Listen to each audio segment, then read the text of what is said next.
Balatro is a game about decision-making, mathematics, strategy, and luck, but what if every card you played or item you bought was determined by a program and you had to follow its every whim? Sounds hellish, right? Well, I went and made this nightmare a reality.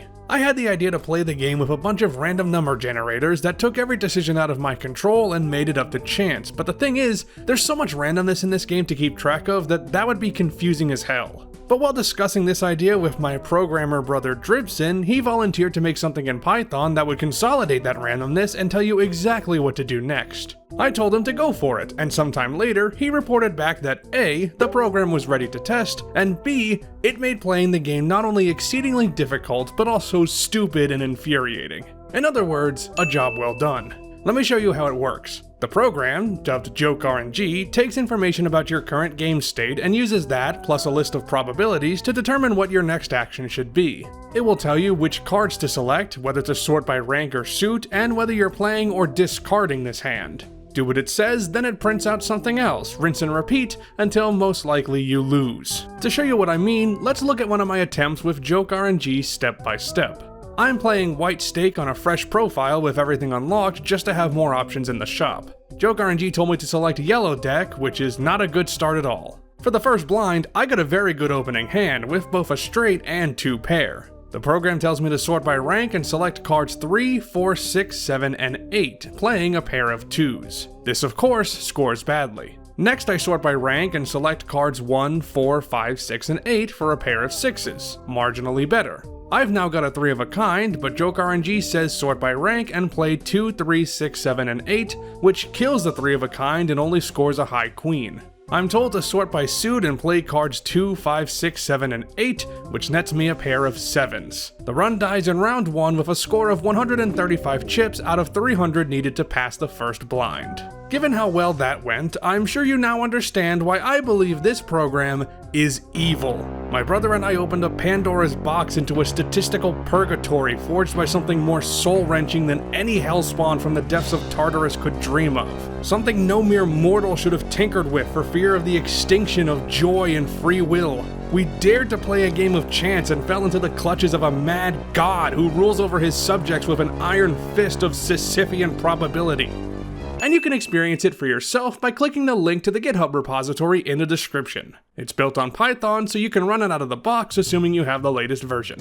JokeRNG can be configured with a JSON file, so you can modify its randomness by messing with weights and attributes. For example, you can make the program always select 5 cards, and even if you don't, it still favors playing 5 cards internally, or lock in a specific deck rather than randomly assigning you one. By default, the program has a 10% chance to tell you to skip a blind, but you can absolutely set that to 0%, or 100% if you want. You won't win by doing that, but you can do it all the same. These default weights were chosen arbitrarily, but we aim to keep the program as truly random as possible without having too much chaos with default settings, while also leaving it open if you want to play a round where there's a 25% chance per owned Joker that JokeRNG tells you to sell one because, I don't know, maybe you don't like having advantages. This program doesn't hook directly into Balatro, so the program can't read info about your run and dynamically adjust its actions, so for now, you have to manually input information like how many Jokers you have, how many shop slots are open, what your current hand size is, etc.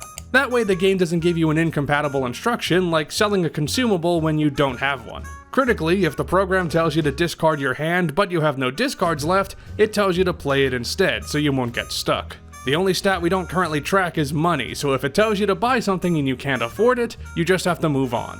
It even has a manual selection tool for more granular actions. Let's say JokeRNG tells you to open a normal Arcana pack, which gives you 3 tarot cards to choose from. You tell JokeRNG that you need to pick 1 card from 3 available items, and it'll tell you what card to select. In our case, let's assume we chose Death, meaning we now need to pick 2 cards from our hand. Now you tell the manual selector to choose 2 cards from our current hand size. Highlight those 2 cards, use Def, and presto.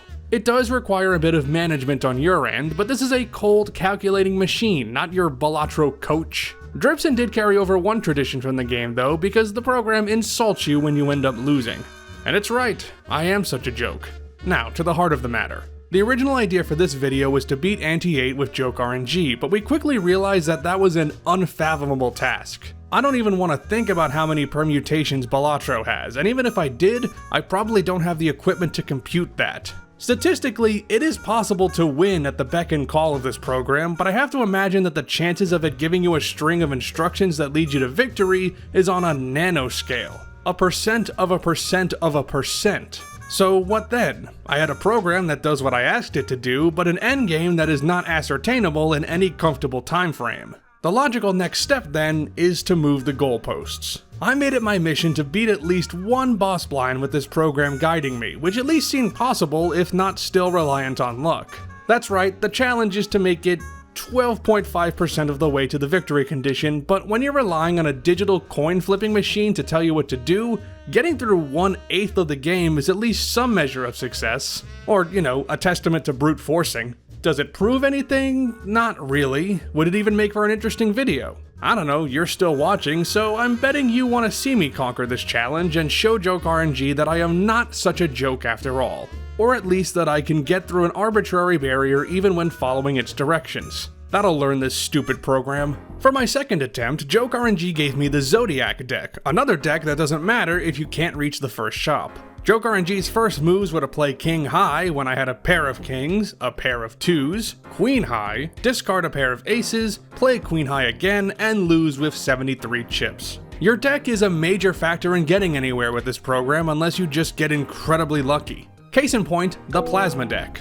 This can make for some crazily high scores when it averages chips and mult, even with your target score being doubled to compensate. Dribson informed me that Plasma deck was the best chance to get anywhere with this challenge, and here's proof. On my third attempt, although JokeRNG told me to discard 3 queens and a 3 when I had a queens over 3's full house on hand, I then played a 6 high straight. Without any enhancements, this would score 200 chips on a regular deck. Good, but not enough. With Plasma deck, it scores 729 chips, crushing the doubled small blind. It's far from a guarantee, but Plasma deck's gimmick can get you somewhere with enough luck. This is the first time I got past a blind, so let's explain how this program works in shops. When you tell JokeRNG that you're headed to a shop, the program then determines how many actions to take in the shop before you move to the next round. It knows there are 2 default shop slots, but you can increase this number as needed. It'll randomly decide whether you should purchase a card, open a pack, buy a voucher, re-roll the shop, or move on. And if you buy a loose consumable, it'll also determine whether you need to buy and use it right away, if applicable, or let it hang in your inventory. In my case, I was told to buy and not use the Chariot, which I can't anyway in a shop menu, and then it told me to purchase the pack in slot 2, a Jumbo Celestial pack, from which I got Uranus. Would have preferred Pluto, cause high card is more likely, but Uranus ain't bad. Also, since I have cards in my inventory, JokeRNG can now send me instructions to sell them at any point, or use a consumable if I can. Then I leave the shop and skip the big blind, which gives me the boss tag to re-roll the manacle into the hook. Not a great re-roll, but I'm up against the boss blind at last. First, JokeRNG tells me to use the Chariot onto my Queen of Clubs. Then I play a pair of 9s, and the hook disposes of my steel card, and I score less than a quarter of the needed chips. After playing King High, I had another straight, but JokeRNG taunted me by skipping over the needed 8, so I was forced to play Jack High. I've got aces and 8s now on my last hand, but it made me only play an ace, a 10, and an 8, so I could just muster a third of the required chips. This run really needed some jokers to counteract the random hands, although the only joker I saw in the shop was the trio, which wouldn't have helped. That's the story of my first day recording attempts. I did 15 runs and most followed the same pattern: select bad hands and play them, select good hands and discard them, fail to make it past the first blind, and sometimes do silly shit like telling me to re-roll the boss blind twice in a row as my first and second actions respectively. None of the other runs are worth talking about, but given how they went, I felt it was time to throw myself a lifeline. Plasma deck was the way to go, so let's force the program to give us that deck every time. Is that cheating? Kinda, but this challenge is not based on skill. This is just chucking a ball into a hole with a blindfold on, and if given the opportunity, of course I'd make the holes bigger. It doesn't make this any easier if you get bad luck, as evidenced by my first attempts with Forced Plasma deck getting no more than 256 chips on average, all of which come from playing high cards. One got 14 chips away, playing a pair of aces and a pair of 7s, but that wasn't enough. It took until my 6th attempt of the day to really get anywhere, with a 2 pair of 9s and 4s helping clear the small blind in 2 plays. JokeRNG tells me to buy Acrobat and Splash. The former is garbage, but Splash at least would help increase the chip count when I play high cards, which I'm very likely to do. And chips are absolutely what you want to focus on with Plasma, since it's easier to increase that number than the Molt. Quick note before you bring it up, we don't have any rules about ordering your Jokers when using JokeRNG, so I'm just choosing not to reorder them, which means Acrobat stays on the left, even though of course it belongs on the right. Big blind time. I had 2 different full houses in the first hand, and of course, I discarded 2 pair. But Splash proves to be a big help because even playing a high queen, which normally scores under 100 chips, got me 400 this time. That plus a high ace and a 2 pair gets past the big blind with a hand to spare. Nothing happens in the shop, so it's off to the boss blind. This time it's the head, which I can definitely get past with my best friend Splash. Anyway, JokeRNG immediately told me to sell Splash. Ugh. I play a 5 of hearts next, which scores a whopping 9 chips, and nothing I could do would salvage this one. Especially not Acrobat. The next few runs died pretty early, mostly thanks to the program discarding a 3 of a kind that I desperately needed, but the 10th attempt had potential. This time I was dealt 4 6s, and JokeRNG had me play 3 of them, which is still good enough to beat the blind in one go. There's a foil Mystic Summit in the shop, and JokeRNG tells me to buy it. That's fantastic because while this Joker's effect is solid with the right luck, the foil giving us guaranteed chips is outrageously good for Plasma. On the large blind, I play a pair of 5s which ordinarily would do okay, but foil Mystic Summit boosts it far past the requirement. On through the next shop where I strength an ace of 6, which isn't great, and buy Crazy Joker, which won't help us. On to the boss blind, and it's the hook again. In a stroke of luck, JokeRNG makes me use all my discards so I can get the plus 15 Molt from Mystic Summit, and that plus the foil effect means I get past the boss blind in one hand by playing a single 8 of diamonds. That's my goal accomplished, but let's see how far this can go.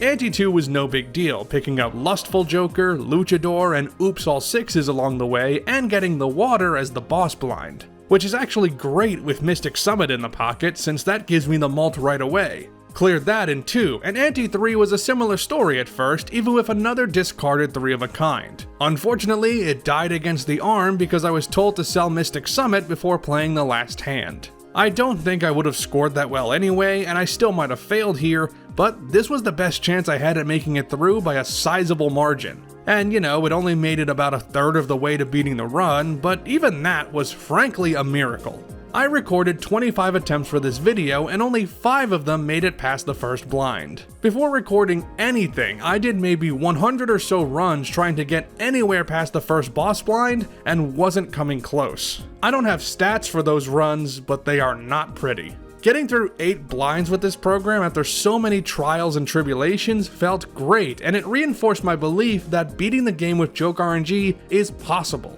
If you want to try and make it all the way, or you want to dig into the code for this thing, you can download this program and tinker with it yourself. In Dripson's own words, this thing was hastily assembled and he has no current plans to update it, but it's there for you to modify should you desire. And if you do give this a shot, let me know how far you get, or if you have any frustrating runs you want to complain about. I guarantee that you will if you play long enough. And if you want to hear more of my voice, give this video a like and click that subscribe button down there. This was different from the rest of my videos, but if you liked hearing me talk, well, I do a lot more talking on this channel. I'm GrayJ, and I'll see you some other time with more silly things.